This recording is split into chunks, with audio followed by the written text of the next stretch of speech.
নমস্কার, race of light YouTube চ্যানেলে আপনাদের স্বাগত।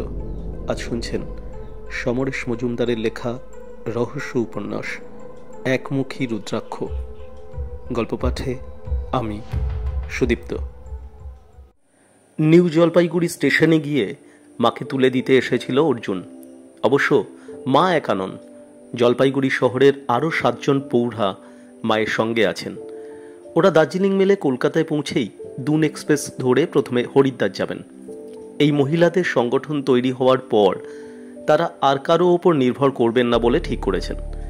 বছরে 2 বার নিজেরাই বেরিয়ে যাবেন ভারতবর্ষ দেখতে। এবার যাচ্ছেন হরিদ্বার হয়ে কেদারনাথ বদ্রীনাথ যাওয়ার ইচ্ছে মায়ের অনেক দিনের। বেশ কয়েকবার অর্জুনকে বলেছেন সে কথা। বেড়াতে যেতে কার না ভালো লাগে, কিন্তু প্রতিবারই একটা না একটা ঘটনায় জড়িয়ে যাওয়ায় আর মাকে নিয়ে যাওয়া হয়নি। এখন মায়েদের সংগঠন ঘরোয়া তৈরি হওয়ায় ওরা খুশি হয়েছেন। তবু যাওয়ার দিন সকাল থেকেই মায়ের মন খারাপ ছিল। তার উপর দার্জিলিং মেলে জলপাইগুড়ি শহর থেকে ওঠা যাচ্ছে না। 4 নম্বর গুমটিতে একটা অ্যাক্সিডেন্ট হওয়ায় শহরে ট্রেন ঢুকছে না। জলপাইগুড়ি থেকে নিউ জলপাইগুড়ি স্টেশনে ট্যাক্সি করে যাওয়ার পর মা নিচু গলায় বলেছিল, তুই সঙ্গে গেলে খুব ভালো লাগতো। 2টো ট্যাক্সি নিয়ে মহিলারা যাচ্ছিলেন। ওদের ট্যাক্সিতেও 3 জন আছেন। অর্জুন হেসে বলেছিল, এটা তোমাদের ঘরোয়া ভ্রমণ। ঘরোয়ার অন্য সদস্যরা শুনতে পেয়ে হেসেছিলেন। দার্জিলিং মেল ছাড়ল 7:15 অর্জুন মোটর বাইক আনেনি। তাকে জলপাইগুড়ির বাস ধরতে স্টেশন থেকে রিক্সা নিতে হবে। বেশি রাত হয়ে গেলে বাস পাওয়া যাবে না। ট্রেনটা প্ল্যাটফর্ম ছেড়ে গেলে সে সিঁড়ি বেয়ে ওভারব্রিজে উঠে এলো। নিউ জলপাইগুড়ি স্টেশনের আয়তন বেশ বড়। ওভারব্রিজে উঠে দেখা গেল অন্য প্ল্যাটফর্মে ট্রেন দাঁড়িয়ে আছে। অনেকটা পথ ছুটে আসার পর কিছুক্ষণের জন্য স্টেশনে দাঁড়ানো ট্রেন দেখতে অর্জুনের খুব ভালো লাগে। খানিকক্ষণ পরে গেলেও জলপাইগুড়ির বাস পাওয়া যাবে। অর্জুন ট্রেনটাকে দেখতে লাগলো। তার পেছন দিয়ে যাত্রী এবং কুলিরা ছোটাছুটি করছে। একজন রেলের লোক আসছিলেন। অর্জুন তাকে জিজ্ঞেস করল, এটা কোন ট্রেন দাদা? কাঞ্চনজঙ্ঘা, আজ বিফোর টাইমে ঢুকছে, আসাম যাবে। অর্থাৎ এই ট্রেন জলপাইগুড়ি রোড স্টেশন দিয়ে যাবে। সেখানে নেমে রিক্সা নিয়ে 8 ঘন্টার মধ্যে বাড়ি পৌঁছে যাবে সে। অর্জুন বলল, আমি জলপাইগুড়ি যাব। একজনকে ট্রেনে তুলে দিতে প্ল্যাটফর্ম টিকিট কেটে ঢুকেছি। এখন কি ওই ট্রেনে যাওয়ার টিকিট কাটার সময় আছে? রেলের কর্মচারী ঘড়ি দেখলেন। একটু রিস্ক হয়ে যাবে। টিকিট কাউন্টার অনেক দূরে। প্ল্যাটফর্ম টিকিট আছে তো? চলুন, আমি গার্ডকে বলে দিচ্ছি।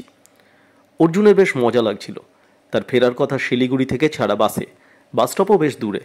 তার বদলে ট্রেনে গেলে সময় তো কম লাগবেই, বেশ ভালোও লাগে।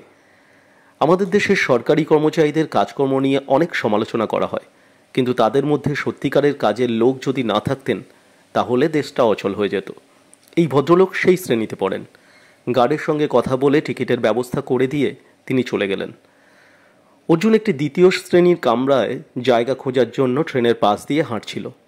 হঠাৎ তার নজর একটি মুখের ওপর পড়তেই সে খুব চমকে গেল।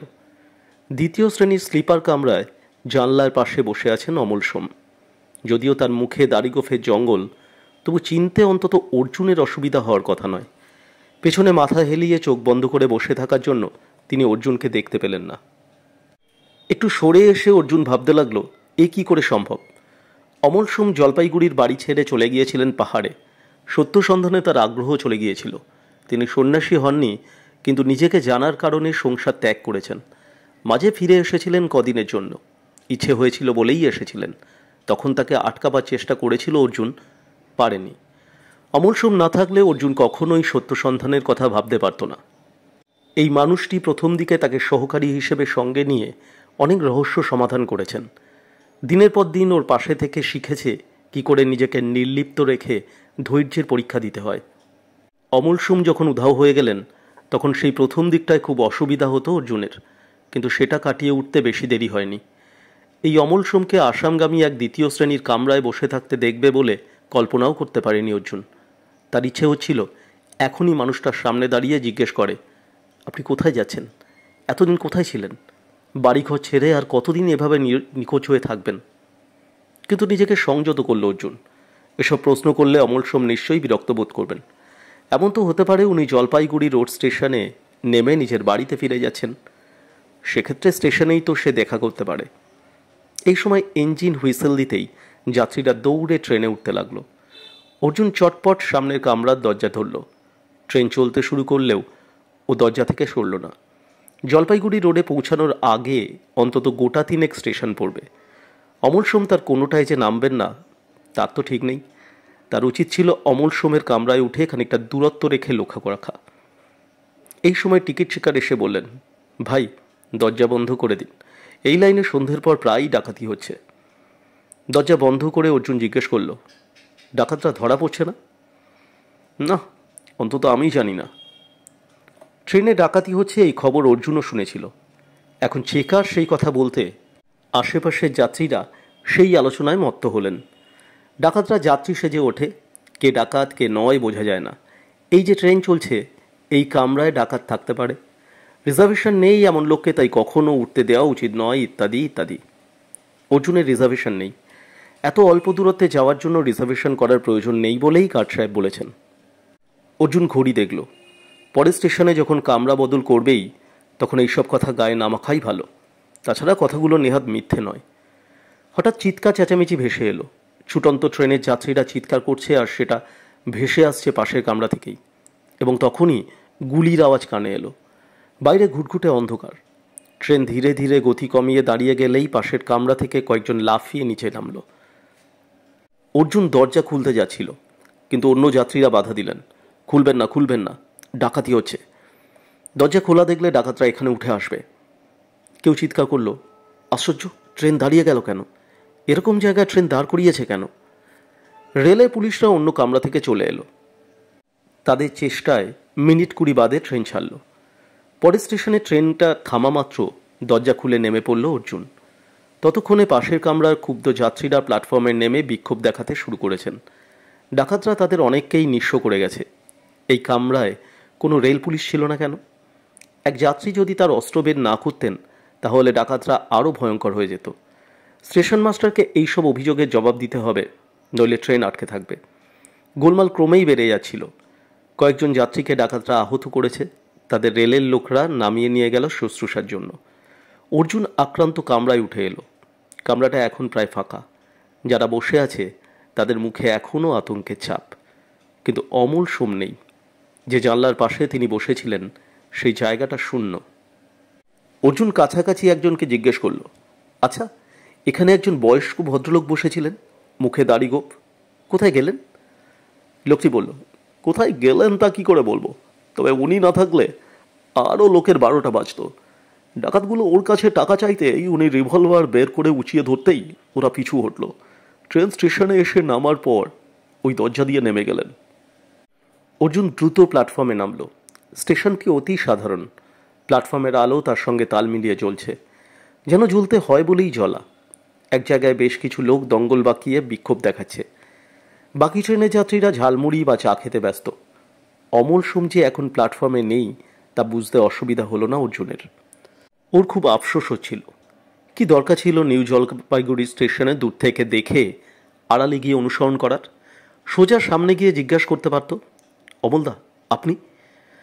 তারপরেই মনে হলো, অমলদা যদি জলপাইগুড়ি রোড স্টেশনে না নামতেন তাহলে দূরে কোথাও যাওয়ার উদ্দেশ্য নিশ্চয়ই ছিল, আর সেখানে যেতে হলে তাকে আবার এই ট্রেনে উঠতে হবে। তিনি তো কারো সঙ্গে এমন লুকোচুরি খেলছেন না যে নিজেকে আড়াল রেখেছেন। অর্জুনকে দেখে তার গা ঢাকা দেওয়ার কোনো প্রশ্ন নেই। অবশ্য তিনি যে অর্জুনকে দেখেননি এ ব্যাপারে সে 100% নিশ্চিত। এই সময় আরেকটা কাণ্ড হলো। ট্রেন যাত্রীদের সঙ্গে একে একে যোগ দিচ্ছিল স্থানীয় মানুষ। এই লাইনে রেল চলাচল নিয়ে তাদের যেসব অভিযোগ আছে তা এই সুযোগে জানাতে শুরু করলো তারা। অর্জুন বুঝল, এই ট্রেন কখন ছাড়বে তা কারো পক্ষে বলা সম্ভব নয়। রাত দুপুরে যদি জলপাইগুড়ি স্টেশনে নামে তাহলে বিপদে পড়তে হবে। অর্জুন ঠিক করল সে বাসে যাবে। ট্রেন লাইন থেকে বাসের রাস্তা খুব বেশি দূরে নয়। স্টেশন থেকে বেরিয়ে কয়েক পা হাঁটতেই অন্ধকার শুরু হয়ে গেল। পথ পিচের নয় এবং দুধারে ল্যাম্পপোস্ট নেই, কিন্তু লোকজন ছুটছে স্টেশনের দিকে, যেন ওখানে মজার কোনো ঘটনা ঘটেছে। এই সময় একটা খালি রিক্সা বেল বাজাতে বাজাতে ছুটে আসছিল। অর্জুন কোনো মতে সেটাকে থামিয়ে জিজ্ঞেস করল, ভাই বাসস্টপ কত দূরে?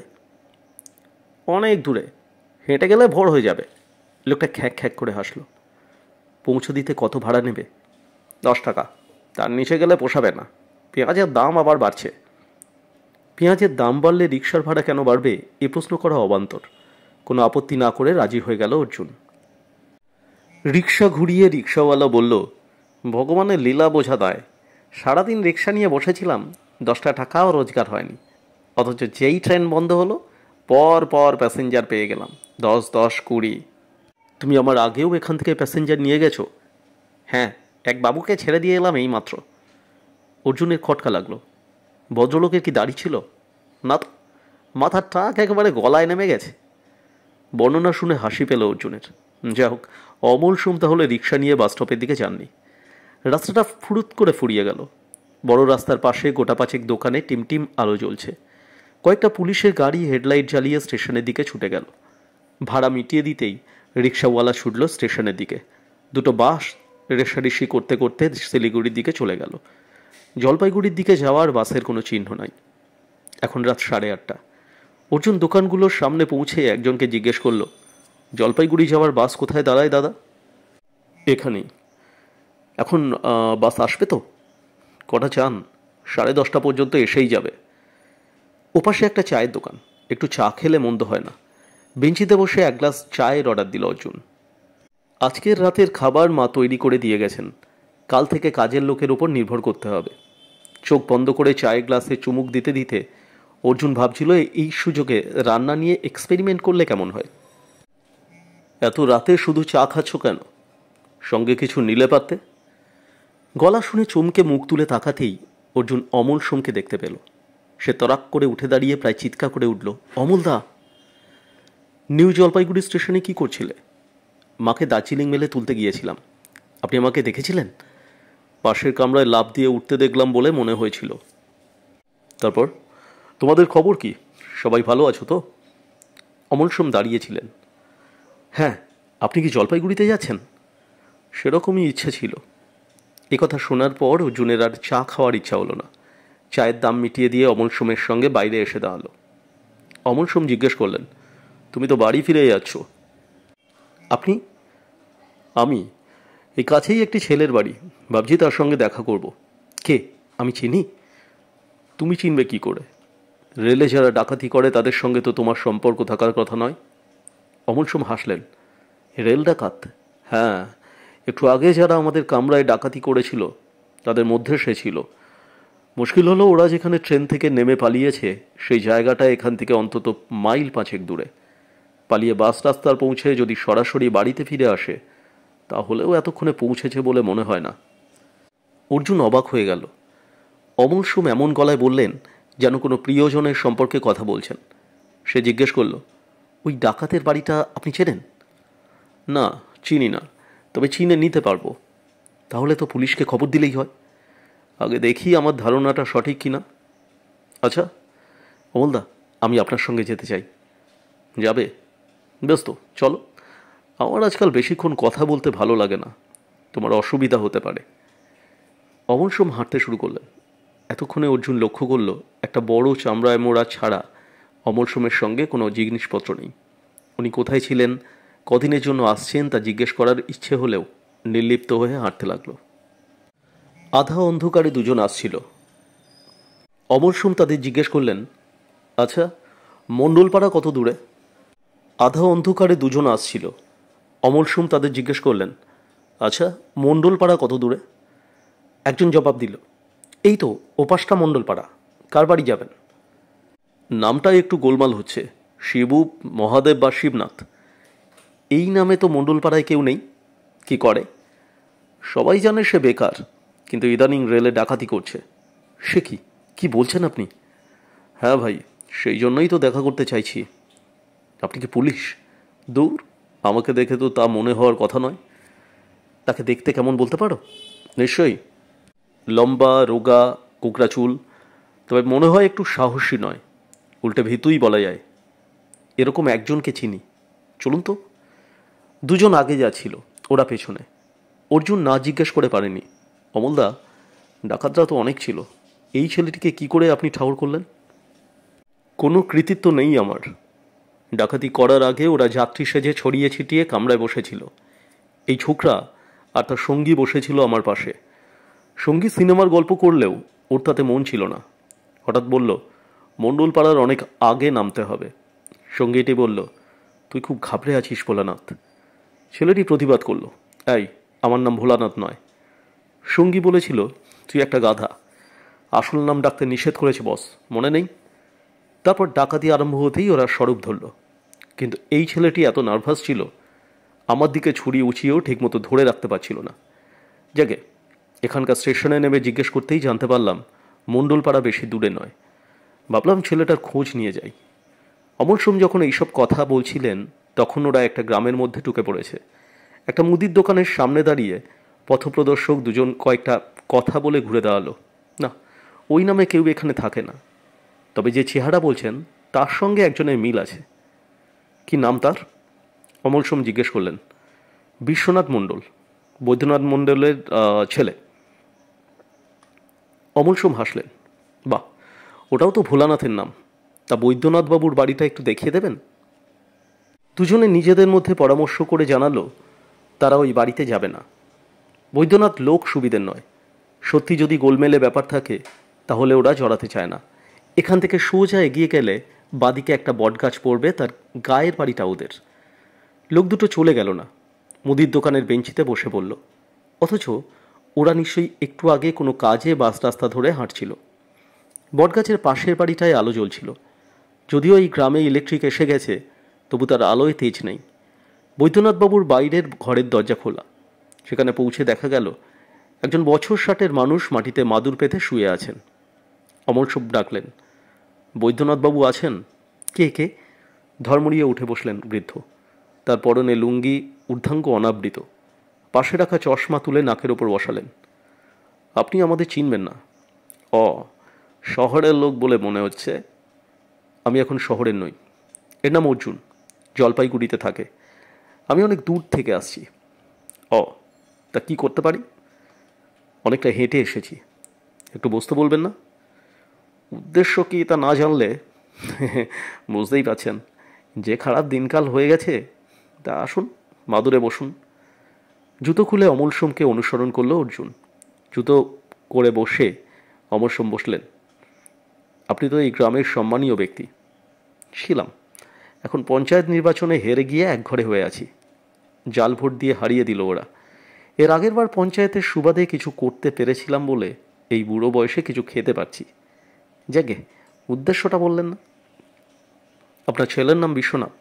হ্যাঁ, 6 মেয়ের পর ওই ছেলে। বিশ্বনাথের কাছে মানত করে আমার স্ত্রী পেয়েছিলেন। জন্ম দিতে গিয়ে মারা যান বলে আর কাশিতে গিয়ে পুজো দেওয়া হয়নি। কেন? ছেলে কি করে? কিছু না, মানে এতকাল কিছু করতো না, তবে ইদানিং ব্যবসায় নেমেছে। অর্ডার সাপ্লাইয়ের ব্যবসা। গত সপ্তাহে 2000 টাকা দিয়েছে আমাকে, প্রথম রোজগারের টাকা। বৈদ্যনাথকে বেশ গর্বিত দেখালো। অমল সোম বললেন, বাহ, খুব ভালো খবর। তা আপনার ছেলে যে অর্ডার সাপ্লাই করার আগে সেই জিনিস তো বাড়িতে এনে রাখে, তাই না? হ্যাঁ, উঠোনের পাশে একটা ঘর খালি পড়েছিল, ওটাকেই গুদম ঘর করেছে। বৈদ্যনাথ কথা ঘুরালেন, কিন্তু আপনারা ছেলে সম্পর্কে এত প্রশ্ন করছেন কেন? মনে হচ্ছে ওর বিয়ের সম্বন্ধ নিয়ে এসছেন। অমল সোম হাসলেন, কিন্তু কথা বললেন না। বৈদ্যনাথবাবু মাথা নাড়তে লাগলেন। না মশাই, ছেলের বিয়ে আমি এত তাড়াতাড়ি দেব না। কত আর বয়স?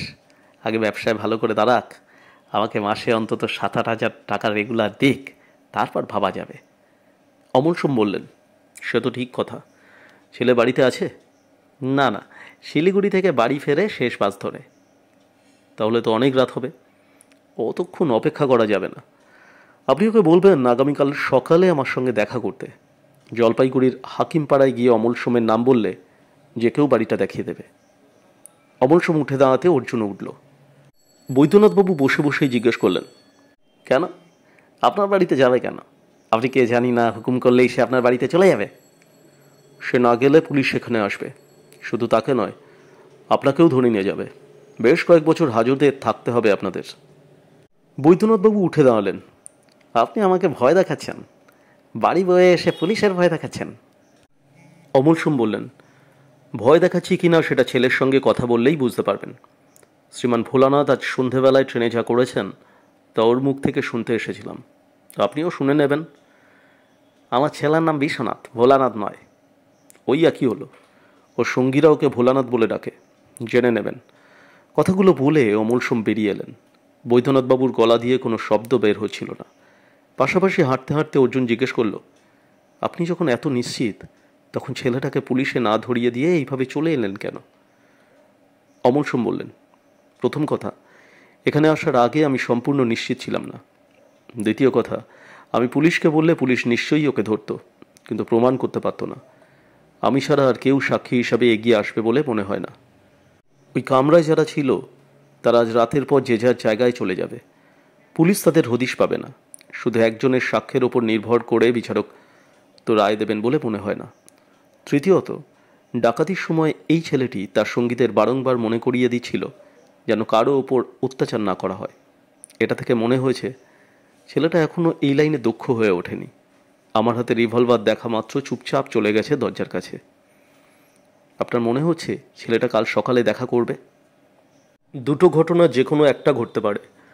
প্রচণ্ড ভয় পেয়ে নার্ভাস হয়ে ছেলেটা আমার কাছে আসতে পারে। ওর বাবা যদি জানান আমি পুলিশ নই, তাহলে ধরা পড়ার আগেই রাস্তাটা খুঁজবে। নয়তো ওর দলবলকে গিয়ে বলবে তারা আমাকে আক্রমণ করে মুখ বন্ধ করতে চাইবে। শেষটা হওয়াই স্বাভাবিক, কারণ অপরাধীরা সাক্ষীর বেঁচে থাকা পছন্দ করে না। অমর সোম দাঁড়িয়ে গেলেন, কারণ সেই দুই পথপ্রদর্শক মুদির দোকান ছেড়ে সামনে এসে দাঁড়িয়েছে। ওর বাপের দেখা পেয়েছেন? একজন জানতে চাইল। হ্যাঁ, আপনাদের অনেক ধন্যবাদ। তাহলে বলছেন এই বিশু ছোকরা ট্রেনে ডাকাতি করছে? তাই যদি করে তাহলে আপনারা কি করবেন? আমরা পঞ্চায়েত ডেকে ওকে গ্রাম থেকে তাড়িয়ে দেব।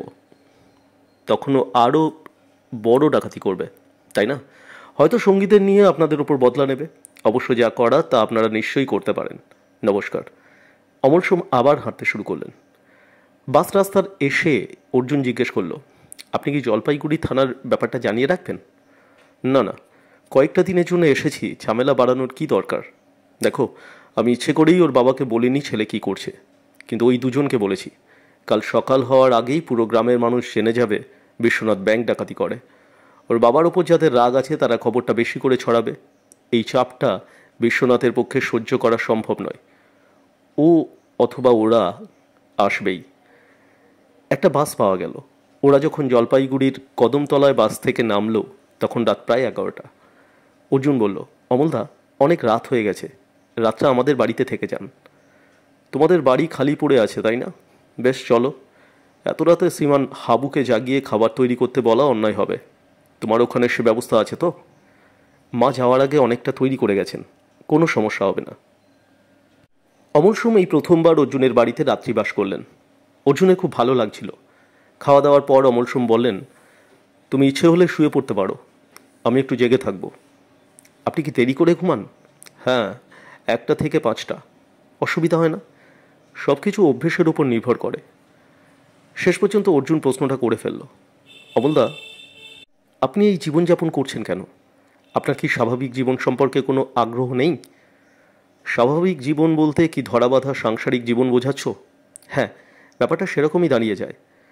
অনেককাল তো সেই জীবনযাপন করেছি, তাই স্বাদ বদলালাম। এখন আপনি কোথায় থাকেন? যখন যেখানে ভালো লাগে। কখনো যোশী মঠের কাছে এক আশ্রমে, কখনো ঋষিকেশে।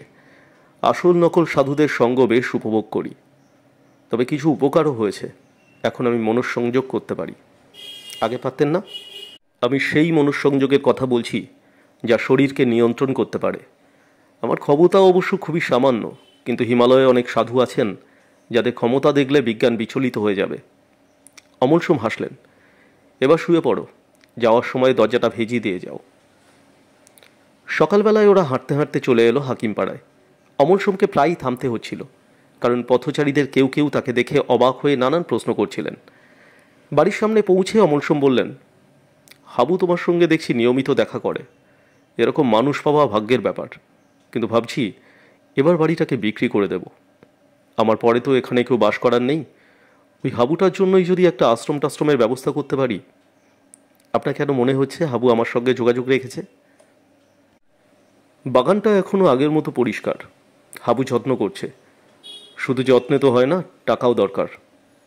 তোমার কাছে গেলে তুমি ওকে ব্যাংক থেকে টাকা তুলে দেবে, অর্থাৎ সেটা সে করছে।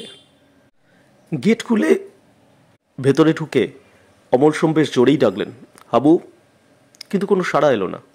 অথচ অমল সোমের বাইরের দরজা খোলা। ওরা বারান্দায় উঠতেই অমল সোম দ্বিতীয়বার ডাকলেন। এবারও সাড়া নেই। ভেতরে ঢুকে অর্জুন বুঝতে পারল প্রলয় হয়ে গিয়েছে। জিনিসপত্র লণ্ডভণ্ড, চেয়ার ভেঙেছে, টেবিলের জিনিসগুলোর ওপর অত্যাচার হয়েছে। অমল সোম দ্রুত ভেতরে বারান্দায় এলেন। উঠোনের ওপাশের 3টে ঘরের একটায় হাবু থাকে। সেখানে হাবুকে পাওয়া গেল। তার হাত পা বাঁধা, মুখে গলায় প্রহারের চিহ্ন স্পষ্ট। অমল সোমকে দেখা মাত্রই হাবুর 2 চোখ থেকে জল বেরিয়ে এলো। দ্রুত ওকে বাঁধনমুক্ত করতেই হাবু অমল সোমের পায়ের ওপর পড়ে গিয়ে অদ্ভুত স্বরে কাঁদতে লাগলো। অমল সোম ওকে বুকে জড়িয়ে ধরলেন। মাথায় গায়ে হাত বোলাতে বোলাতে বললেন, অর্জুন দেখো তো আমার ফার্স্ট এডের বাক্সটা এখনো আছে কিনা। সেটাকে খুঁজে পেয়ে নিয়ে এলো অর্জুন। অনেক চেষ্টায় হাবুকে শান্ত করে ওষুধ লাগালেন অমল সোম। তারপর অদ্ভুত দৃশ্যটি দেখল অর্জুন। হাবু কথা বলতে পারে না এবং কানে শোনে না, কিন্তু তার চোখ মুখ চমৎকার কথা বলে। হাবু হাত নেড়ে চোখ ঘুরিয়ে মুখ বেঁকিয়ে কথা বলে যাচ্ছে, আর তার সঙ্গে সমানে একই ভঙ্গি করছেন অমল সোম। মিনিট 4 ধরে এই নির্বাক দৃশ্যটি দেখে গেল অর্জুন। হাবুর ইশারার সঙ্গে অর্জুন পরিচিত। সেটাও যখন ধীরে ধীরে করে তখন বুঝতে অসুবিধা তেমন হয় না, কিন্তু এখন হাবু যে দ্রুততায় তার বক্তব্য জানাচ্ছে তা অর্জুনের কাছে অস্পষ্ট। অমল সোম উঠে দাঁড়ালেন। দোষ আমারই। কেন? অর্জুন জিজ্ঞেস করল। আমি ভেবেছিলাম ও অথবা ওরা আজ সকালে এখানে আসবে। এই বোকামি আমি করে ফেলেছি। তার মানে কাজটা বিশ্বনাথের? হ্যাঁ, ওরা এসেছিল ভোর রাতে 6 জন। আমাকে বাড়িতে না পেয়ে খুব হতাশ হয়ে হাবুর ওপর অত্যাচার চালিয়েছে। হাবু যে কথা বলতে পারে না এটা সম্ভবত বুঝতে পারেনি। অমল সোমকে খুব চিন্তিত দেখাচ্ছিল। ভাগ্যিস আপনি গত রাতে আমাদের বাড়িতে ছিলেন। সেটা হাবুর দুর্ভাগ্য। আমি থাকলে ওকে কষ্ট সহ্য করতে হতো না। কিন্তু আমি ভাবছি ওই ভোরে ওরা আমার বাড়ি খুঁজে বার করলো কী করে? তখন জিজ্ঞেস করার মতো মানুষ তো রাস্তায় থাকে না। মর্নিং ওয়াকে যারা বের হয় তারাই বলে দিয়েছে বাড়ির হদিশ। আমার মনে হয় এবার থানায় খবর দেওয়া উচিত। হ্যাঁ অবশ্যই, তুমি কাজগুলো করো। থানায় চলে এলো অর্জুন। নতুন দারোগাবাবু সুদর্শন ব্যানার্জি মাস 4 হলো জয়েন করেছেন। ইতিমধ্যেই অর্জুনের সঙ্গে তার পরিচয় হয়ে গেছে। ভদ্রলোককে দেখলে অধ্যাপক বলে মনে হয়। পুলিশের ছাপ ওর মুখে নেই। আসুন অর্জুনবাবু, সুপ্রভাত। সুদর্শন তার চেয়ারে বসেছিলেন। নমস্কার, কিন্তু আজকের সকালটা আমাদের কাছে শুভ নয়। সে কি? বসুন। অর্জুন সংক্ষেপে গত সন্ধ্যা থেকে যা যা ঘটেছিল তা বলে গেল। অমল সোম কে এবং অর্জুনের জীবনে তার কি ভূমিকা সে ব্যাপারে সুদর্শন আগেই জানতেন। পুরোটা শোনার পর কিছুক্ষণ চুপ করে থেকে বললেন, একটা ব্যাপারে আমার খটকা লাগছে। মিস্টার সোম যখন বুঝতেই পারলেন বিশ্বনাথ ট্রেন ডাকাতি করেছে, তখন কাল রাত্রেই পুলিশকে জানালেন না কেন? উনি প্রথমে বলেছিলেন ওর ধারণা ঠিক কিনা যাচাই করতে চান। পরে নিঃসন্দেহ হবার পর বললেন পুলিশ ছেলেটাকে অ্যারেস্ট করতে পারে ঠিকই, কিন্তু প্রমাণের অভাবে ছেড়ে দিতে বাধ্য হবে। বিশ্বনাথ যে ট্রেন ডাকাতি করেছে সে কথা প্রমাণের জন্য পুলিশ কাউকে সাক্ষী হিসাবে পাবে না। কেন? উনি তো ছিলেন। ওর একা সাক্ষী যথেষ্ট নয় বলে ওর ধারণা। কিন্তু পুলিশকে জানালে ওর বাড়িতে হামলা করতে পারতো না ওরা। আচ্ছা, আরেকটা কথা, মিস্টার সোম কি কখনো আপনাদের বাড়িতে রাতে থেকেছেন?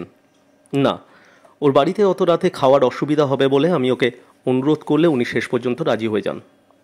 এই রাজি হয়ে যাওয়াটা ওর অতীতের আচরণের পরিপ্রেক্ষিতে একটু অস্বাভাবিক বলে মনে হয়নি আপনার? সুদর্শন জিজ্ঞেস করলেন। আপনি কি বলতে চাইছেন? আমার মনে হচ্ছে মিস্টার সোম জানতেন তার বাড়িতে হামলা হবে। হ্যাঁ, যদি বিশ্বনাথ একা না আসে তাহলে দলবল নিয়ে আসবে এটা ওর অনুমানে ছিল, কিন্তু সেটা রাত্রেই নয়, আজ দিনের বেলায় বলে ভেবেছিলেন উনি। অর্জুন একটু বিরক্ত হলো। সুদর্শন নিজেই ডায়েরিতে সব লিখে নিলেন।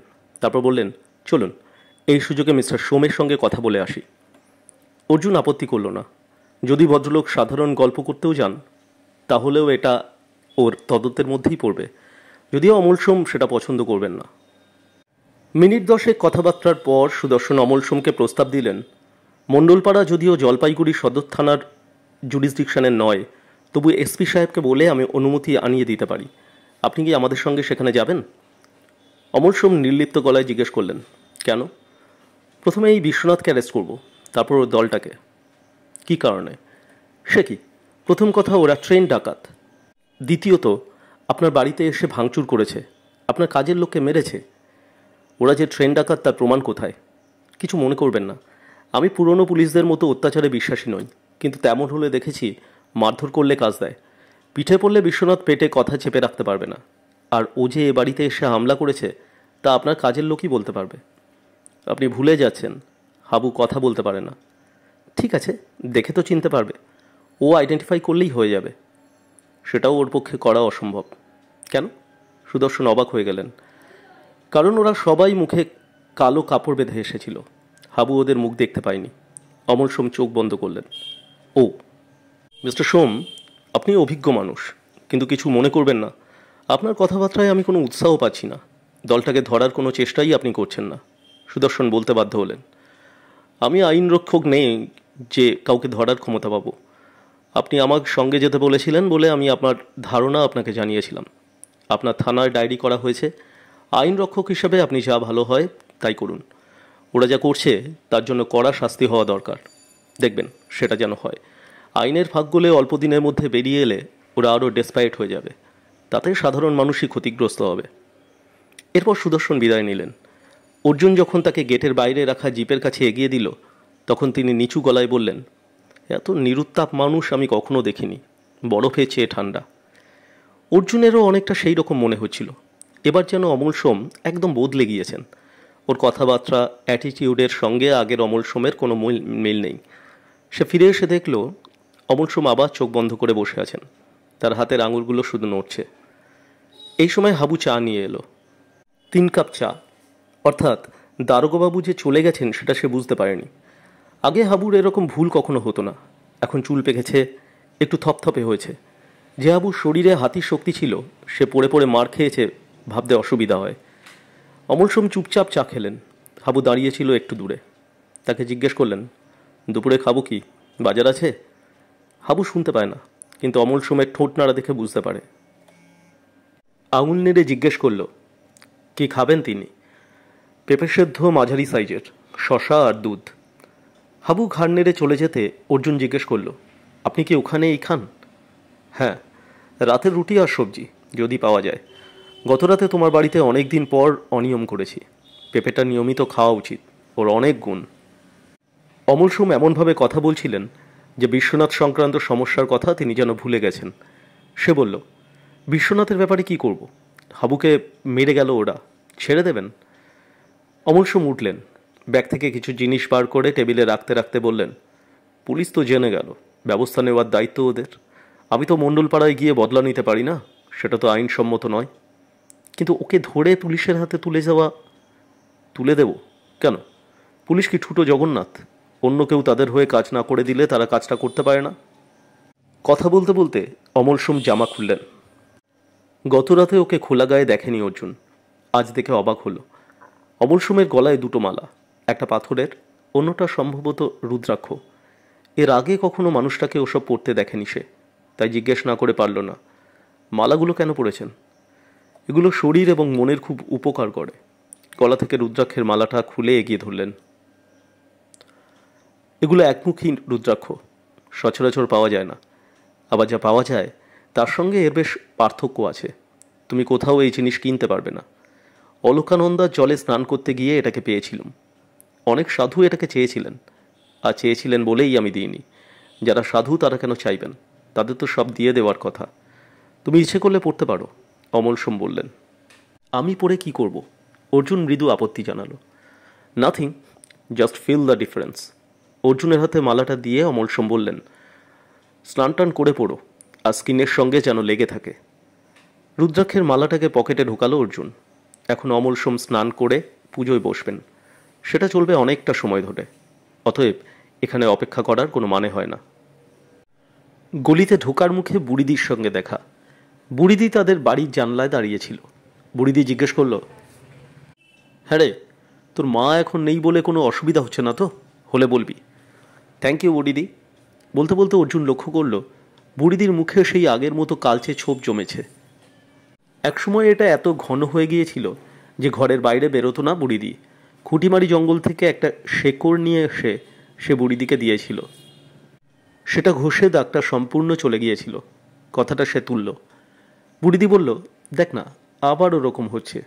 অনেক বছর বেশ ভালো ছিলাম। সেই শেকড়টাকে যে কোথায় পাওয়া যাবে কে জানে। অর্জুন ঠিক করলো, যদি কখনো সে খুঁটিমারি জঙ্গলে যায় তাহলে বুড়িদির জন্য আবার চেষ্টা করবে। কাজের লোককে দায়িত্ব দিয়ে ওরা বেরিয়ে এসেছিল। বাড়ি ফিরে দেখল তার কাজ শেষ, রান্নাও হয়ে গেছে, সে চলে যাওয়ার জন্য তৈরি। অর্জুন তাকে সন্ধেবেলায় আসতে নিষেধ করায় সে খুব খুশি হয়ে চলে গেল। সকাল থেকে চা ছাড়া কিছু খাওয়া হয়নি। আজকাল ওর খুব খিদে পায়। অর্জুন খানিকটা কেক খেয়ে নিয়ে বিছানায় শুয়ে পড়ল, কিন্তু তার মন থেকে অস্বস্তিটা যাচ্ছিল না। বিশ্বনাথের ব্যাপারে অমল সোমের ওই নিষ্পৃহ ভাব সে কিছুতেই মেনে নিতে পারছিল না, বরং সুদর্শন ব্যানার্জিকে তার অনেকটা ঠিক বলে মনে হচ্ছে। হাবুকে অমল সোম খুব স্নেহ করেন, অথচ ওর অবস্থা দেখেও তিনি শীতল হয়ে আছেন। ধর্মভাব প্রবল হলে মানুষ কি এরকম নিরাসক্ত হয়ে যায়? স্নান করবে বলে জামা খুলতেই রুদ্রাক্ষের কথা মনে পড়ল।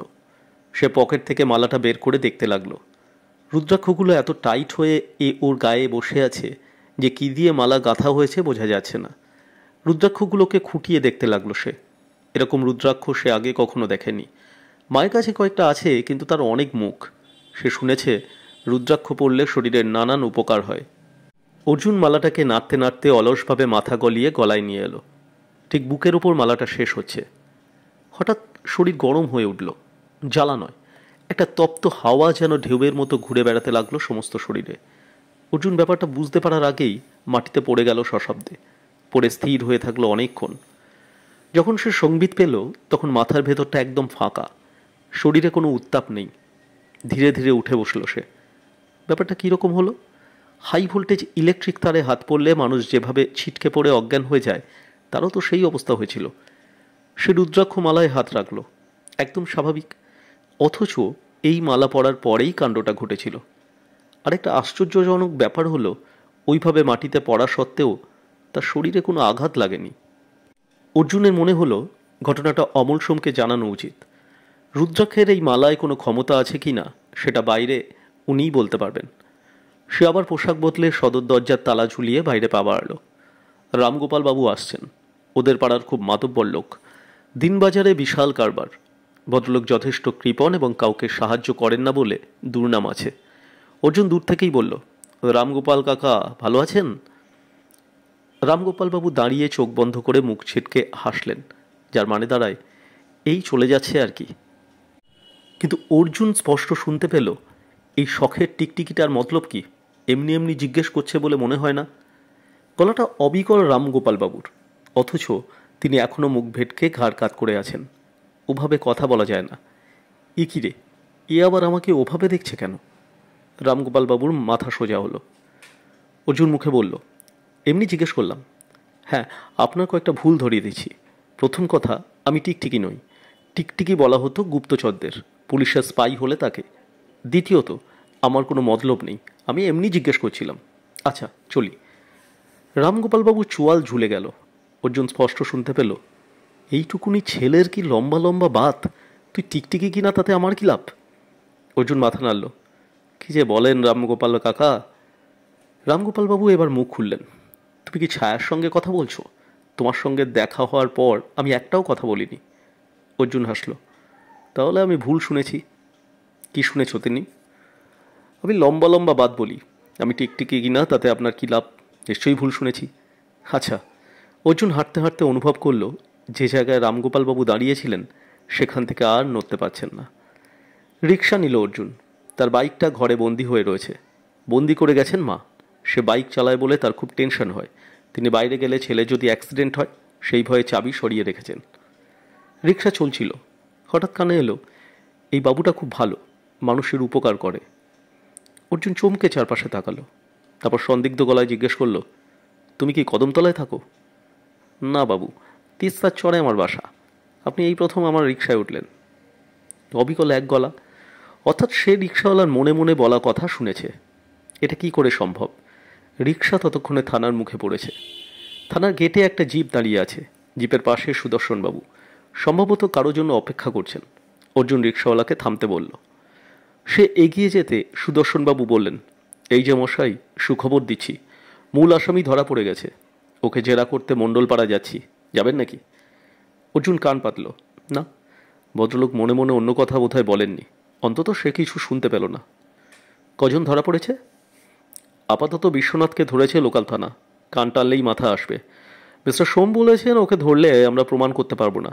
উনি যে ঠিক বলেননি সেটা ওকে জানাবেন। সুদর্শনকে খুব খুশি দেখালো। বিশ্বনাথকে দেখার ইচ্ছে হলো। ট্রেন ডাকাত নয়, এক রাতের মধ্যে মণ্ডলপাড়া থেকে খবর পেয়ে জলপাইগুড়ি চলে এসে অমল সোমের বাড়িতে যে হামলা করেছে তার দর্শন পেতে আগ্রহী হলো সে। পুলিশের জিপে সে পৌঁছে গেল শহরতলির থানায়। সেখানকার প্রৌঢ় দারোগার সঙ্গে সুদর্শন অর্জুনের পরিচয় করিয়ে দিতেই লোকটা কৃতার্থ হয়ে হাসল, কিন্তু অর্জুন স্পষ্ট শুনতে পেল এই গোয়েন্দাটা আবার এখানে কেন, যত সব ঝামেলা। অর্জুন কিছু বলল না, তার মজা লাগছিল। দারোগাবাবুর ঘরে বসার পর ভদ্রলোক বললেন, কিছুতেই মুখ খুলছে না, অনেক চেষ্টা করেছি, শেষ পর্যন্ত একটু রগড়ালাম, কিন্তু কাজ হলো না। আমার মনে হচ্ছে কোথাও ভুল হয়েছে। এ ছোকরা যে ট্রেন ডাকাতি করে সে কথা গ্রামের লোকেরও জানা নেই। অর্জুন জিজ্ঞাসা না করে পারল না, ওদের বাড়ি সার্চ করেছেন? দারোগা তাকালেন। অর্জুন শুনতে পেল, ও ছোকরা আমাকে কি ভাবে? দারোগা হাসলেন, একটি সূচও বাকি রাখিনি, লুটের জিনিস পাওয়া গেলে তো হয়েই যেত। অর্জুন বলল, কিন্তু বিশ্বনাথের বাবা বলছিলেন ও অর্ডার সাপ্লাইয়ের ব্যবসা করে এবং জিনিসপত্র একটা ঘরে রাখে। এই ব্যবসাটা তো ভাঁওতা। হতে পারে, কিন্তু আমি সেই ঘরে কিছুই পাইনি। এখন এই অবস্থায় কোর্টে পাঠালে তো আজ আমার 12টা বাজিয়ে দেবে। সুদর্শন বললেন, ছেলেটাকে এখানে আনুন তো। একজন সেপাইকে সেই হুকুম দিয়ে দারোগা বললেন, এমনভাবে ওকে মারধর করবেন না যা ও কোর্টকে দেখাতে পারে। ইতিমধ্যেই আমাকে ছোকরা মানবাধিকার কমিশনের নাম 2বার শুনিয়েছে। সুদর্শন অবাক হলেন, বাহ, এ তো বেশ শেয়ানা বলে মনে হচ্ছে। বিশ্বনাথকে নিয়ে এলো দুজন সেপাই। তার হাত খোলা, কিন্তু কোমরে দড়ি বাঁধা রয়েছে। দেওয়ালের পাশে গোঁজ হয়ে দাঁড়িয়ে রইল সে। অর্জুন দেখল ছেলেটার বয়স 21-এর বেশি নয়। রোগা লম্বা, গায়ের রং শ্যামলা, পরনে পাজামা আর ফুল শার্ট। সুদর্শন বললেন, দেখো বিশ্বনাথ, তুমি ধরা পড়ে গেছো। ট্রেন ডাকাতের দলে তুমি ছিলে। এই সাহেবের কাছে সেটা অস্বীকার করো যদি, কিন্তু যা সত্যি তা তো সবসময় সত্যি। আজ না হয় কাল তা প্রমাণিত হবে, তখন যা শাস্তি পাবে সেটার কথা ভাবো। তা চেয়ে যদি তুমি এখনই স্বীকার করে নাও আর যারা দলে ছিল তাদের নাম বলে দাও, তাহলে আমরা তোমাকে ঠিক রাজসাক্ষী করে দেব। রাজসাক্ষী হলে তোমার শাস্তি কম হবে, নাও হতে পারে। বিশ্বনাথ কোনো জবাব দিল না, একই ভঙ্গিতে দাঁড়িয়ে রইল। সুদর্শন একটু অপেক্ষা করে বললেন, আমি জানি তুমি তোমার সঙ্গীদের ভয় পাচ্ছ, ওরা তোমার ক্ষতি করতে পারে, কিন্তু পুলিশ যদি তোমার পাশে থাকে তাহলে ওরা কি করতে পারে, উত্তর দাও। অর্জুন খানিকটা দূরে বসে শুনছিল। হঠাৎ মনে হলো ছেলেটার কাছে যাওয়া দরকার। সে চেয়ার ছেড়ে কাছে এগিয়ে যেতেই শুনতে পেল, আমি কিছু জানি না, কিছু করিনি, এর বেশি একটা কথাও বলবো না। অর্জুন দাঁড়িয়ে গেল। বিশ্বনাথ ঠোঁট টিপে দাঁড়িয়ে আছে। সে মৃদু গলায় ডাকল, এই যে ভোলানাথ।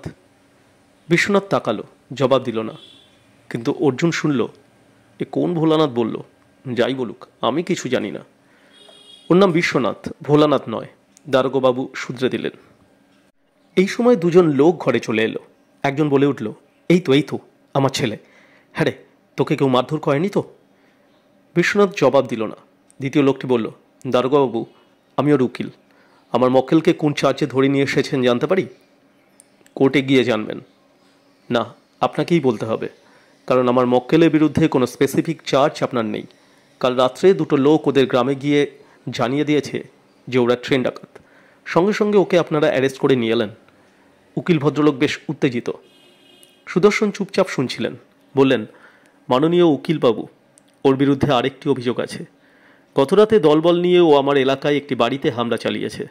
গৃহকর্তাকে না পেয়ে তার কাজের লোককে জখম করেছে। আর এই সব ঘটনার সাক্ষী আমাদের হাতে আছে। আপনি জামিন চাইলে কোর্টে আবেদন করতে পারেন। কাল রাত্রে? হ্যাঁ। অদ্ভুত ব্যাপার, কাল সারা রাত ও শিলিগুড়ি হাসপাতালে জেগে বসেছিল। ওর বন্ধুর বাবা মৃত্যুশয্যায়। ও যে সেখানে ভোর 5টা পর্যন্ত ছিল তার সাক্ষী অনেকেই। ডাক্তার নার্সদের সাথে কথা বললেই জানা যাবে বিশ্বনাথ সেখানে ছিল কিনা। তাহলে নিশ্চয়ই ওর পক্ষে আপনার এলাকায় গিয়ে একই রাত্রে ওই সব কাজ করা সম্ভব নয়, তাই না? উকিল খুব দৃঢ়তার সঙ্গে প্রশ্ন করলেন। স্থানীয় দারোগা বললেন, তাহলে তো ব্যাপারটা জটিল হয়ে গেল। কোনো জটিল ব্যাপার নয়, একজন নিরপরাধ লোককে আপনারা জোর করে থানায় ধরে রাখতে পারেন না, উকিল জানালেন। সুদর্শন বললেন, পারি। সন্দেহজনক যে কোনো মানুষকে আমরা থানায় ধরে আনতে পারি। আমরা ওকে আজই কোর্টে প্রডিউস করে বিচারকের অনুমতি চাইব আরও কিছুদিন তদন্তের জন্য পুলিশ হেফাজতে রাখতে। আপনারা বিরোধিতা করে যদি জামিন পেয়ে যান, ভালো কথা। ওর বিরুদ্ধে এফআইআর আছে? আছে। জলপাইগুড়ির কোর্টে আসুন। স্থানীয় দারোগা বিশ্বনাথকে সুদর্শনের হাতে ছেড়ে দিয়ে যেন হাঁপ ছেড়ে বাঁচলেন। হাতকড়ি পরিয়ে কোমরে দড়ি বেঁধে সিপাহীদের সঙ্গে জিপে বসিয়ে ওকে জলপাইগুড়ি নিয়ে যাচ্ছিলেন সুদর্শন। তার পাশে বসেছিল অর্জুন। কেউ কোনো কথা বলছে না। ফাটাপুকুরের কাছে আসতেই অর্জুন স্পষ্ট শুনতে পেল বদমাসটা নিশ্চয়ই খবর পেয়ে গেছে। ও যদি রেলগেটে এসে দাঁড়ায়। অর্জুন চমকে তাকাতেই বিশ্বনাথের সঙ্গে চোখাচোখি হলো। একটু বাদেই জিপ চলে এলো রেলগেটের সামনে। এখন ট্রেনের সময় নয় বলে গেট খোলা। অর্জুন সুদর্শনকে বলল, জিপ থামাতে বলুন তো। ড্রাইভার জিপ থামাতেই অর্জুন নিচে নেমে দাঁড়ালো। এখানে কেউ নেই। দূরে দোকানগুলোর সামনে কয়েকজন অলসভাবে রয়েছে। অর্জুন জিপের ভেতর মুখ ঢুকিয়ে বলল, হারাধন তো আসেনি, খবর পায়নি বোধ হয়। শোনামাত্র বিশ্বনাথ যে অবাক হয়েছে তা বোঝা গেল। সুদর্শন জিজ্ঞেস করলেন, কে হারাধন? বিশ্বনাথকে জিজ্ঞেস করুন। বিশ্বনাথ মুখ ফিরিয়ে নিতেই অর্জুন শুনতে পেল, এই লোকটা আমার মনের কথা জানলো কি করে? ম্যাজিক জানে নাকি? বিশ্বনাথ, হারাধন কে? সুদর্শন গম্ভীর, আমি জানি না। পুলিশের জিপকে দাঁড়াতে দেখে 2-3 জন কৌতূহলী এগিয়ে এসেছিল। অর্জুন তাদের সামনে গিয়ে বলল, ভাই, একটু হারাধনকে খবর দেবেন, খুব দরকার। একজন বলল, হারু তো ওই চায়ের দোকানের সামনে বসে আছে। অর্জুন চেঁচিয়ে ডাকল, সুদর্শন বাবু, চলে আসুন। সুদর্শন গাড়ি থেকে নেমে কাছে এসে জিজ্ঞেস করলেন, এই বদমাস লোকটাকে আপনি কি করে জোগাড় করলেন? পরে বলবো, একটু সাবধানে চলুন। আপনার সঙ্গে অস্ত্র আছে তো? ওটা না থাকলে অস্বস্তি হয়। চায়ের দোকানের সামনে পৌঁছে ওরা দেখল গোটা 3 ছেলে গল্প করছে। কাউকে দেখতে অপরাধীর মতো নয়। সুদর্শন সাদা পোশাকে ছিলেন। ওরা কথা থামিয়ে তাকালো। অর্জুন জিজ্ঞেস করল, হারাধনকে? আমি। কেন? তোমার বন্ধু বিশ্বনাথ গাড়িতে বসে আছে, ডাকছে। কোন বিশ্বনাথ? মণ্ডলপাড়ার বিশ্বনাথ। আমি চিনি না, ওই নামে আমার কোনো বন্ধু নেই। এখানে তুমি ছাড়া আর কেউ আছে যার নাম হারাধন? খোঁজ নিন, আমি জানি না। ওর পাশের ছেলেটি বলল, আর কোনো হারাধন এখানে নেই। না থাকলে আমি কি করব? আমি বিশ্বনাথ বলে কাউকে চিনি না। সুদর্শন অর্জুনের দিকে তাকালেন। অর্জুন আরও 2 পা এগিয়ে যেতেই শুনতে পেল, এরা নিশ্চয়ই পুলিশ। ভোলানাথ নিশ্চয়ই ধরা পড়ে নাম বলে দিয়েছে। কি করে পালানো যায়? অর্জুন বলল, ভোলানাথের নামই তো বিশ্বনাথ, তাই না? শোনামাত্র ছেলেটি চোয়াল ঝুলে গেল। অর্জুন বলল, বুঝতেই পারছো আমার কোনো ভুল হয়নি। জোর জবরদস্তি করলে সবাই জেনে যাবে। তার চেয়ে ভদ্রভাবে চলো, ওই জিপে তোমার বন্ধু বসে আছে। আমরা কোনো ঝামেলা করতে চাই না। ছেলেটি বাধ্য হলো উঠে দাঁড়াতে। সুদর্শন বললেন, দৌড়ে পালাবার চেষ্টা করো না, পেছন থেকে গুলি ছুড়লে মাথায় লাগতে পারে। বলতে বলতে তিনি অস্ত্রটা বের করে দেখালেন। একটা কথাও না বলে হারাধন রাস্তাটা হেঁটে এসে জিপে উঠতেই সুদর্শনের নির্দেশে সেপাইরা তাকে হাতকড়া পরিয়ে দিল। বিশ্বনাথের পাশে বসেই হারাধন চাপার নিষ্ঠুর গলায় বলে উঠল, তুই আমাকে ধরিয়ে দিলি, এর শাস্তি তুই কল্পনাও করতে পারবি না। ইতিমধ্যে পিলপিল করে মানুষ ছুটে আসছে। স্থানীয় ছেলে হারাধনকে পুলিশ ধরে নিয়ে যাচ্ছে, এই খবরটা দ্রুত চাউর হয়ে যাচ্ছে। অর্জুন বলল, হারাধনের বাড়িতে চলুন। ডাকাতির জিনিসগুলো ওখানে থাকলেও থাকতে পারে। মাথা নেড়ে ড্রাইভারকে সোজা জোরে চালাতে বলে সুদর্শন গলা নামালেন। খেপেছেন? এই ক্রাউড পেছন পেছন যাবে। কেউ যদি খেপিয়ে দেয় তাহলে ঝাঁপিয়ে পড়ে ওদের ছিনিয়ে নেবে। আমার সঙ্গে ফোর্স নেই। ওদিকে পেছনের সিটে বন্দি অবস্থায় হারাধন সমানে গালাগালি করছে বিশ্বনাথকে। শেষ পর্যন্ত বিশ্বনাথ বলল, আমি তোকে ধরিয়ে দিইনি। মিথ্যে কথা। তুই না বললে এখানে গাড়ি থামলো কেন? ওরা আমার খোঁজে চায়ের দোকানে কেন গেল? আমি মুখে কিছু বলিনি, এদের জিজ্ঞেস কর। পাশে বসায় একজন সেপাই হাসল। না, এ কিছু বলেনি, কথাই বলেনি। না বললে এরা জানলো কি করে? বিশ্বনাথ করুণ গলায় বলল, জানি না, আমি মনে মনে বলেছিলাম, অথচ উনি শুনে ফেললেন। হারাধন রেগে কিছু বলতে যাচ্ছিল, কিন্তু বলল না। অর্জুন শুনতে পেল, কথাটা ঠিক। আমি মনে মনে ভোলানাথ বলেছিলাম, অথচ এই লোকটা শুনতে পেয়েছিল। সে একদম চুপ করে যাওয়ার আগে ফিসফিস করে বিশ্বনাথকে বলল, শোন, তুই কোনো কথা মনে মনে ভাববি না। জলপাইগুড়ির সদর থানায় না আসা পর্যন্ত কোনো কথাবার্তা হলো না। সেকেন্ড অফিসারকে ওদের কাগজপত্র তৈরি করতে বলে সুদর্শন অর্জুনের সঙ্গে আলাদা বসলেন। কি ব্যাপার বলুন তো? অনেকক্ষণ ধরে আমি কৌতূহল চেপে আছি।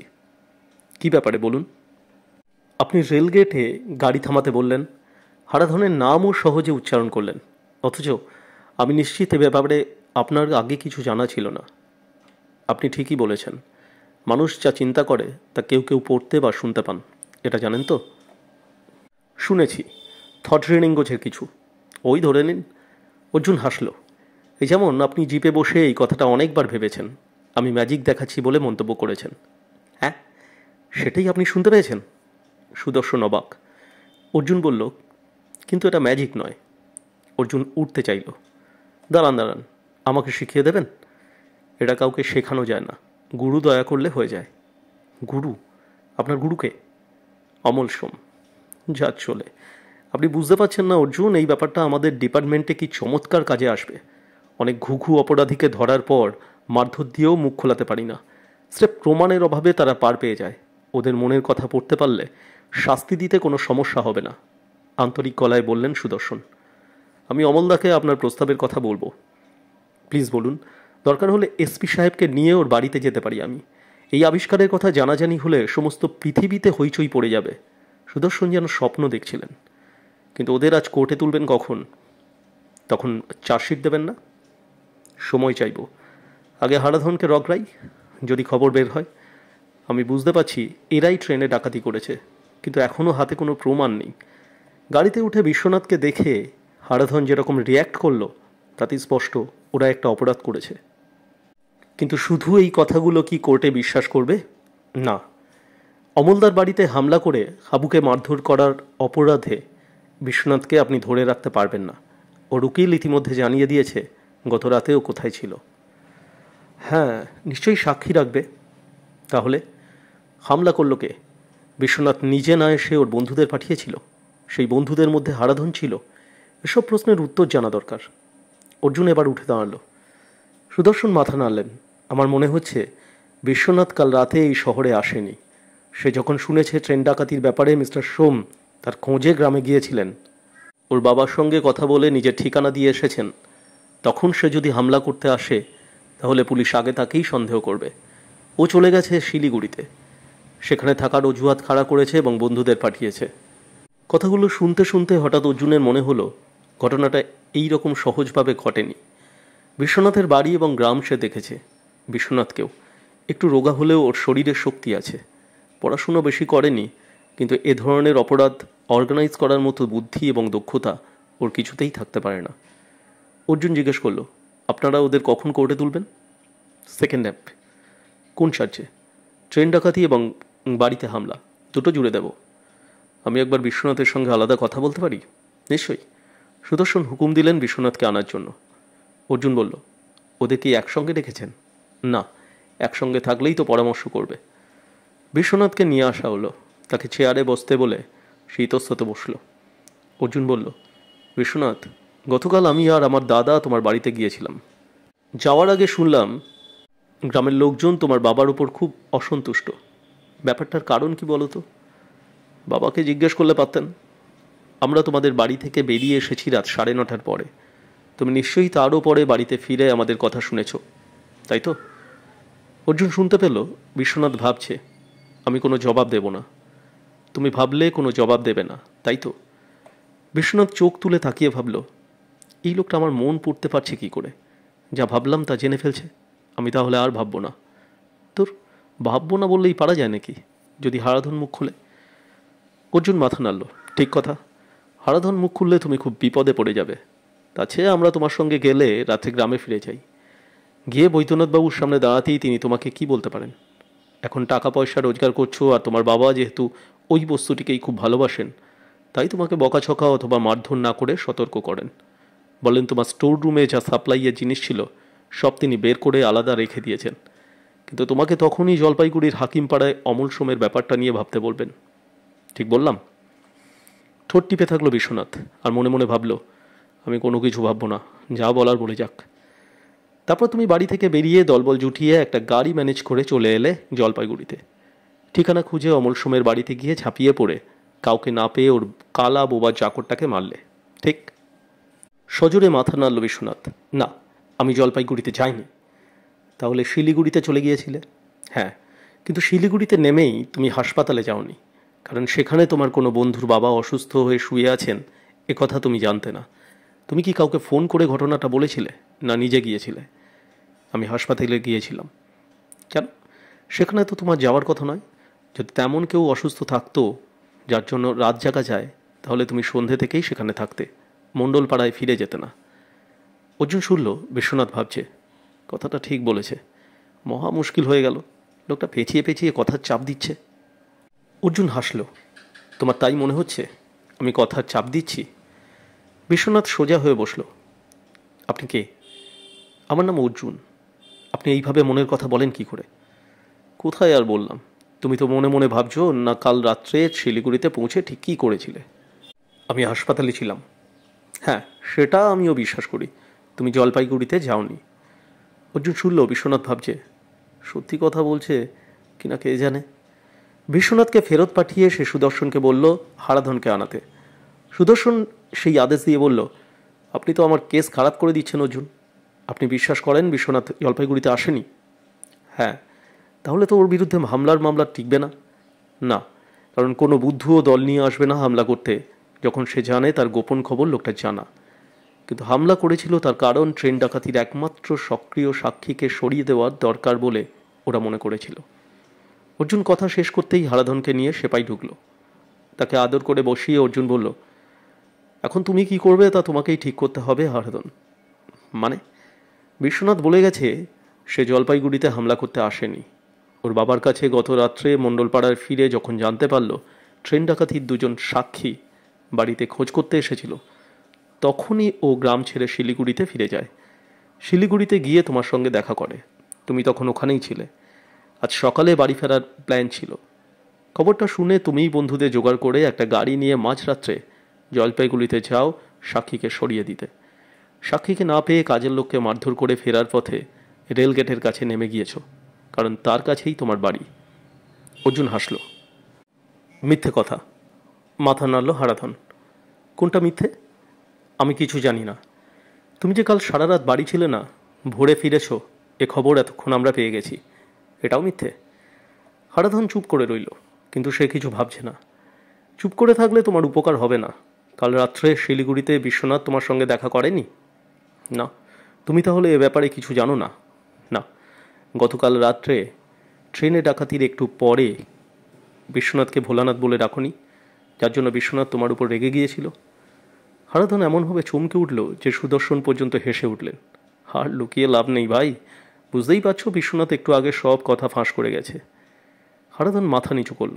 বোঝাই যাচ্ছিল ওর মনে ঝড় বইছে। অর্জুন জিজ্ঞেস করল, কাল ট্রেনে তোমরা কজন দলে ছিলে? 8 জন। মিনমিনে গলায় জবাব এলো। 8 জনই কি বন্ধু? না, কাজ করতে গিয়ে আলাপ হয়েছিল। তুমি রেলগেট, বিশ্বনাথ মণ্ডলপাড়ার, আর বাকিরা? কেউ বেলাকোবা, কেউ আমবাড়ি ফালাকাটার, বাকিরা শিলিগুড়ির। এর আগে কতবার ট্রেন ডাকাতিতে ছিলে তোমরা? আমি সেকেন্ড টাইম। কি করে এদের সঙ্গে যোগাযোগ হলো? সিনেমা দেখতে গিয়ে। কীরকম? শিলিগুড়ির মেঘদূত সিনেমায় মিঠুনের বই এসেছিল। অ্যাডভান্স হাউসফুল ছিল, কারেন্ট টিকিটের লাইন ব্ল্যাকাররা ম্যানেজ করে নিচ্ছিল বলে আমার সঙ্গে ঝামেলা হয়। আমি দুজনকে খুব মেরেছিলাম। তখন একজন এসে মিটিয়ে দিয়ে টিকিট দিল। সিনেমা দেখে বেরোনোর সময় লোকটা আমাকে ডেকে নিয়ে গেল একটা রেস্টুরেন্টে। চা কাটলেট খাইয়ে আমার খবর নিল। আমি বেকার শুনে কাজ পাইয়ে দেবে বলে। পরদিন লোকটা রেল গেটে এসে আমার বাড়িতে যায়। সব দেখে শুনে বলে পরদিন শিলিগুড়িতে যেতে। শিলিগুড়ির কোথায়? হারাধন তাকালো। আমি মরে যাব, ওরা আমাকে মেরে ফেলবে। বস বলে দিয়েছে কেউ পুলিশের কাছে মুখ খুললে তার জান নিয়ে নেওয়া হবে। কেউ জানবে না। বস জানবে কি করে? এইসব কথা আপনারা কোর্টে বললেই বস জেনে যাবে। তোমাকে কথা দিচ্ছি কোর্টে কিছু বলবো না আমরা। আপনি পুলিশ? না, আমি পুলিশ নই। উনি এখানকার চার্জে আছেন এবং আমি জানি উনি আমার কথা রাখবেন। হারাধন মাটির দিকে তাকালো। অর্জুন শুনতে পেল, বলেই ফেলেছি যখন তখন আর চেপে গিয়ে লাভ কি? ওরা যদি কোর্টে কিছু না বলে তাহলে আমিও বলবো আমি কিছু বলিনি। অর্জুন হাসল। ঠিক কথা, তুমি ঠিক ভাবছো ভাই। হারাধন হাউমাউ করে উঠল। আচ্ছা, আমি যা ভাবছি তা আপনি বুঝতে পারছেন কি করে বলুন তো? ভগবানের আশীর্বাদে। হ্যাঁ, বাকিটা বলো। হারাধন কয়েকবার নিঃশ্বাস ফেলল, তারপর বলল, ওই মেঘদূত সিনেমার সামনে। তারপর? সেখানে ওই লোকটা ছিল। কি নাম লোকটার? মানাভাই। বাঙালি? জানি না, বাংলা, নেপালি, হিন্দি, এমনকি ইংরাজিতেও কথা বলে। বেশ, মানাভাই তোমাকে কি বলল? বলল আমার গায়ে জোর আছে, সাহসও আছে, আমি যেন আরও বেশি রোজগারের ধান্দায় না গিয়ে চাকরির চেষ্টা করছি। ওর বস নাকি আমাদের মতো বেকার ছেলেদের উপকার করবার জন্য একটা ক্লাব করেছেন। আমি ইচ্ছে করলে সেই ক্লাবের মেম্বার হতে পারি। তারপর? মানাভাই আমাকে নিয়ে গেল সেবক রোডের একটা বাড়িতে। বাড়িটার ঢোকার গেটের ওপর একটা সাইনবোর্ড ছিল, তাতে চায়ের ব্যবসা করার কথা লেখা ছিল।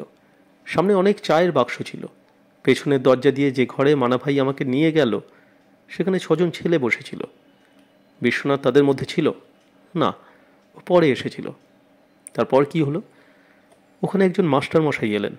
তিনি জিজ্ঞেস করলেন, আমরা ভাগ্যের হাতে মার খেয়ে গরিব হয়ে বেঁচে থাকতে চাই নাকি ভাগ্যকে জয় করতে চাই?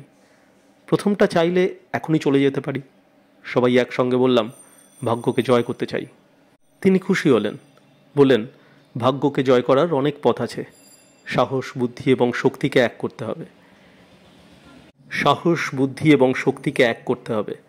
এই পৃথিবীতে কেউ মুখ দেখে হাতে কিছু তুলে দেয় না। ওই 3টি গুণ এক করে সেটা আদায় করে নিতে হয়। পৃথিবীতে অনেক মানুষ আছে যাদের কিছু নেই, আবার কিছু মানুষ আছে যাদের প্রচুর আছে। আমরা চাইলে ওই প্রচুর থাকা মানুষদের কাছ থেকে কিছু আদায় করে নিতে পারি, কিন্তু ওই আদায় করতে গেলে সহজে সেটা দেবে না, তখন জোর খাটাতে হবে। একজন জিজ্ঞেস করলো, জোর করে আদায় করতে গেলে পুলিশ ধরবে? কিন্তু মাস্টারমশাই হেসে বললেন, তোমরা সেখানে এই কাজটা করবে যেখানে পুলিশ থাকবে না। খবর পেয়ে পুলিশ আসার আগেই তোমরা অনেক দূরে চলে আসবে। আমরা চাই না এইসব করার সময় ওদের কেউ আহত হোক, কিন্তু তেমন প্রয়োজন হলে আর কি করা যাবে। প্রথম দিন এই পর্যন্ত হয়েছিল। আমাদের একটা কাগজে সই করতে বলা হয়েছিল। একজন ক্যামেরাম্যান এসে প্রত্যেকের ছবি তুলে নিয়ে গিয়েছিল। বলা হলো, আজ থেকে এই ক্লাবের কথা যে বাইরে বলবে সে বিশ্বাসঘাতক এবং বিশ্বাসঘাতকতার শাস্তি মৃত্যু। তারপর একটু একটু করে আমাদের শেখানো হলো কী করে কোন ট্রেনে ডাকাতি করতে হবে, কিভাবে হাইওয়েতে বাস আটকে ডাকাতি করতে হবে। ট্রেন বা লং রুটের বাস যাত্রীরা নিজেদের খুব অসহায় ভাবে। ডাকাত দেখলে ততক্ষণ তেমন প্রতিরোধ করে না, আর রিভলভার দেখলে তো কথাই নেই। আমি বা বিশ্বনাথ বাস ডাকাতি করিনি, ট্রেনে করেছি। প্রথমবার কেউ বাধা দেয়নি। দ্বিতীয়বারে একটা লোক রিভলভার দেখিয়েছিল বলে একটু মুশকিল হয়েছিল, তবু কেউ ধরা পড়েনি। তারপর রাত্রে বিশ্বনাথ বসকে জানিয়েছিল 2টো লোক মণ্ডলপাড়ায় তাদের বাড়িতে গিয়ে ডাকাতির কথা বলে জলপাইগুড়িতে যেতে বলেছে। বস ঠিক করলো বিশ্বনাথ যাবে না, সে হাসপাতালে থাকবে। সেখানে সত্যিই একজন অসুস্থ হয়ে শুয়ে আছে। আমাদের পাঠালো গাড়ি দিয়ে লোক দুটোকে শেষ করে দিতে। আমরা ভোর 5টায় পৌঁছে হাকিমপাড়ায় গাড়ি নিয়ে গিয়ে দাঁড়িয়ে থাকলাম কিছুক্ষণ। একটা লোক হাফ প্যান্ট পরে হেঁটে এলে তাকে জিজ্ঞেস করে বাড়িটায় পৌঁছে গেলাম। কিন্তু লোক দুটোর কপাল ভালো বলে ওরা রাত্রে বাড়িতে ফেরেনি। ওদের চাকরটা জবাব দিচ্ছিল না বলে বেশ ধোলাই খেয়েছে। শেষ পর্যন্ত ওরা আমায় রেলগেটে নামিয়ে দিয়ে শিলিগুড়ি চলে গেল। অর্জুন সুদর্শনের দিকে তাকালো। এ সত্যি কথা বলেছে। তোমাকে বলি হারাধন, যে 2জনকে তোমরা খুন করতে গিয়েছিলে তার একজন হলাম আমি, আর যে চাকরটাকে মেরেছ সে বোবা এবং কালা, বেচারা কথা বলতে পারে না। হারাধন মুখ নিচু করল। সুদর্শন ওকে ভেতরে পাঠিয়ে দিয়ে বললেন, এই ছোকরা যদি সত্যি কথা বলে থাকে তাহলে আর দেরি করার কোনো মানেই হয় না। এখনই শিলিগুড়িতে খবর পাঠাই। ওই চায়ের অফিসে গিয়ে সব কটাকে হাতে নাতে ধরে ফেলুক। আমার মনে হচ্ছে ওটাই ডাকাতির জিনিস রাখার গুদাম। আমার তা মনে হয় না। অর্জুন মাথা নাড়ল। কেন? ওরাও তো বোকা নয়। এখন পুলিশ গেলে কাউকে খুঁজে পাবে না। ওরা ইতিমধ্যেই জেনে গিয়েছে বিশ্বনাথ এবং হারাধনকে পুলিশ ধরেছে। নিশ্চয়ই সতর্ক থাকবে এখন।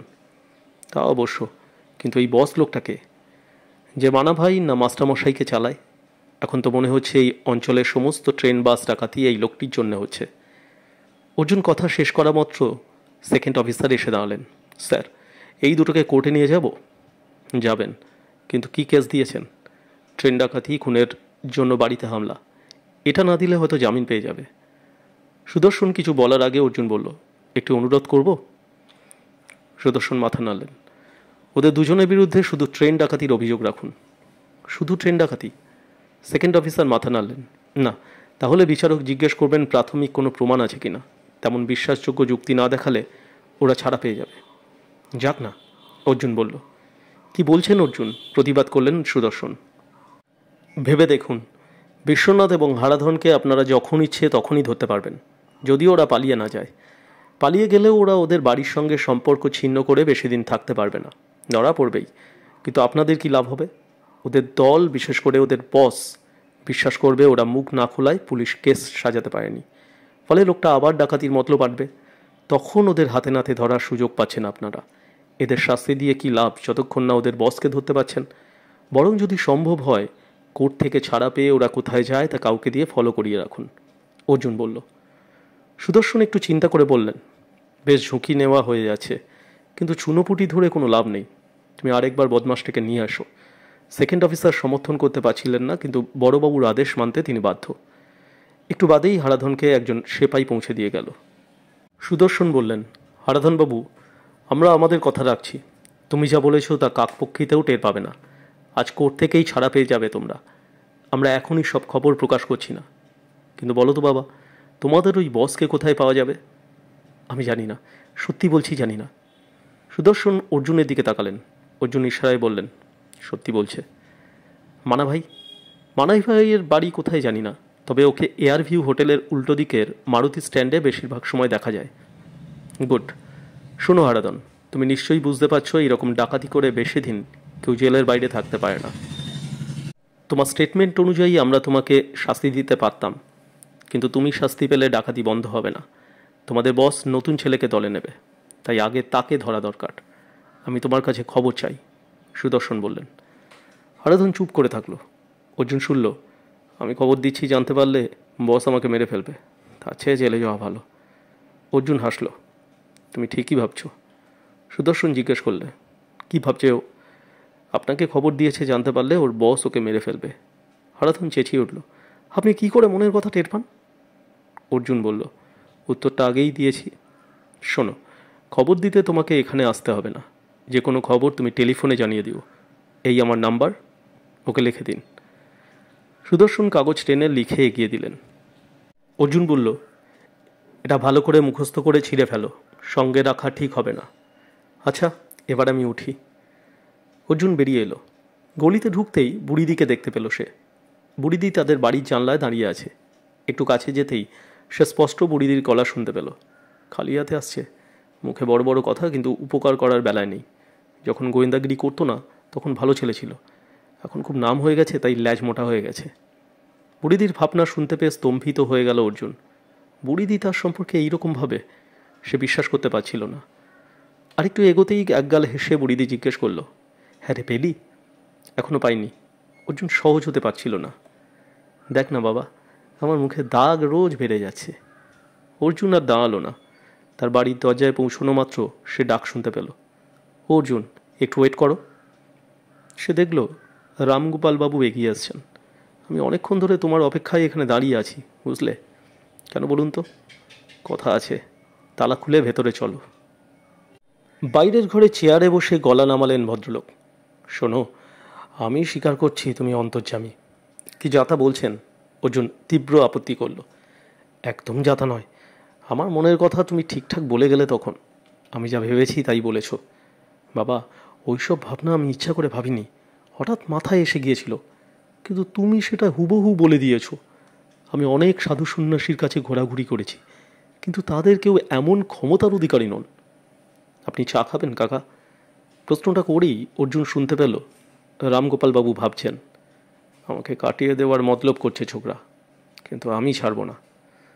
না ছেড়ে কি করবেন? হ্যাঁ, তবে দেখো বাবা, আমার সঙ্গে লীলা করো না। কি বলতে চাইছেন আপনি? আরেকটু এগিয়ে এলেন রামগোপালবাবু। তুমি তো স্টেডি কাজকর্ম করো না, মাঝে মাঝে গোয়েন্দাগিরি করো বটে, তাতে কটা টাকাই বা হয়?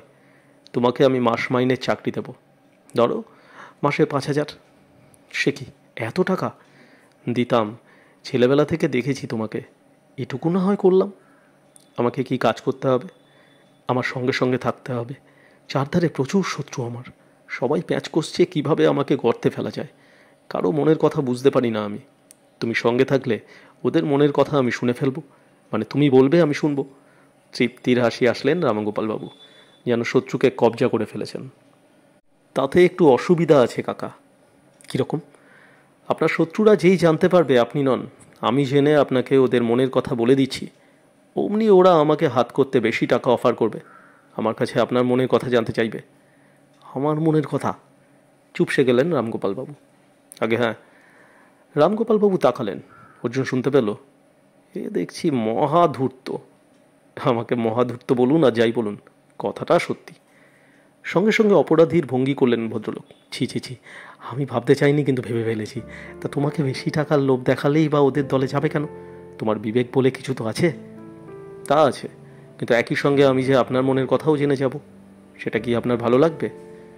না, লাগবে না, মাথা নাড়তে লাগলেন রামগোপালবাবু। তাহলে আচ্ছা বাবা, এই বিদ্যে তুমি কোথায় আয়ত্ত করলে? স্বপ্নে। মাটি থেকে এক হাত ওপরে শরীরটাকে তুলে নিয়ে যেতে পারলেই দেখবেন মানুষের মনের কথা শুনতে পাচ্ছেন। সে তো শুনেছি যোগী ঋষিরা পারেন। হ্যাঁ, আপনার শরীর ভারী হয়ে গেছে, বাস্তবে পারবেন না। আপনি স্বপ্নে চেষ্টা করে দেখুন, পেয়ে যাবেন। রামগোপালবাবু চলে গেলেন বিষণ্ণ মুখে। এখন হয়তো কয়েক রাত তিনি ওরকম স্বপ্ন দেখার চেষ্টা করবেন। সফল না হলে জলপাইগুড়ি শহরে প্রচার করবেন অর্জুনের ক্ষমতার কথা।